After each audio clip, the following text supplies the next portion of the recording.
Hi friends, എല്ലാവർക്കും പുതിയൊരു വീഡിയോയിലേക്ക് സ്വാഗതം. ഞാനൊരു റോസ് കമ്പ് ഒരു ചെറിയ പ്ലാസ്റ്റിക് കവറിൽ ഇതുപോലെ മണ്ണ് നിറച്ചിട്ട് കുത്തി വെച്ചിട്ടുണ്ടായിരുന്നു കേട്ടോ. ഒരു 2 മാസത്തിനടുത്തായി ഇതിൽ തളിർപ്പുകളൊന്നും വന്നിട്ടുണ്ടായിരുന്നില്ല.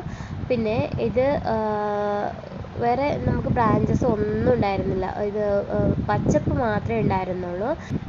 അപ്പോൾ ഇതിൽ ഒരു തളിർപ്പുകൾ പോലും വരാത്തത് കൊണ്ട് ഞാനിതിനെ കളഞ്ഞിട്ട് വേറെ കമ്പ് കുത്തി വെക്കാൻ വേണ്ടി വിചാരിച്ചിരിക്കുകയായിരുന്നു കേട്ടോ. എന്നിട്ട് 2 ദിവസം ഞാൻ നോക്കിയില്ല. 3-ാമത്തെ ദിവസം നോക്കുമ്പോഴാണ് ഇതിൽ വേരിൻ്റെ അടിയിൽ നിന്നും ഇതുപോലൊരു തളിർപ്പ് വന്നത് ഞാൻ കണ്ടത്. അപ്പോൾ തന്നെ ഞാൻ വീഡിയോ എടുക്കണമെന്ന് വിചാരിച്ചതാണ്. അപ്പോൾ വീഡിയോ എടുക്കാനുള്ള സാഹചര്യം ഉണ്ടായിരുന്നില്ല. കുറച്ച് വൈകിപ്പോയി കേട്ടോ. അപ്പോൾ തളിർപ്പുകൾ കുറച്ച് വലുതായി വന്നിട്ടുണ്ട്. കണ്ടോ, നല്ല ഹെൽത്തി ആയിട്ടാണ് തളിർപ്പുകൾ വന്നിട്ടുള്ളത്. നമുക്ക് ഇതിനെ ഗ്രോ ബാഗിലോ അല്ലെങ്കിൽ മണ്ണിലോ മറ്റോ നട്ടാൽ നല്ല ഒരു പ്ലാന്റായി നമുക്ക് നല്ല ഫ്ലവർ തരും. അപ്പോൾ നിങ്ങളും ഇതുപോലെ റോസ് കമ്പുകളൊക്കെ കുത്തി വെച്ചിട്ടുണ്ടെങ്കിൽ കളയണ്ട കേട്ടോ. നമുക്ക് കുറച്ച് വൈകിയാണെങ്കിലും ഇതുപോലെ തളിർപ്പുകൾ കിട്ടും. ഇതിന് മുൻപ് ഞാൻ ഒരുപാട് കമ്പുകൾ ഇതുപോലെ കുത്തി വെച്ചിട്ട് പച്ചപ്പൊക്കെ ഉണ്ടായിരുന്നു കേട്ടോ. അപ്പോൾ അതിൽ ഇതുപോലെ തളിർപ്പുകളൊന്നും വരാത്തത് കൊണ്ട് ഞാൻ ഒരുപാട് എണ്ണം ഇതുപോലെ കളഞ്ഞിട്ടുണ്ട്. ഇപ്പോഴാണ് എനിക്ക് തോന്നുന്നത് അത് കളയണ്ടായിരുന്നു, നമുക്കിതുപോലെ ചിലപ്പോൾ തളിർപ്പുകൾ വന്ന് കിട്ടുമായിരുന്നു എന്ന്.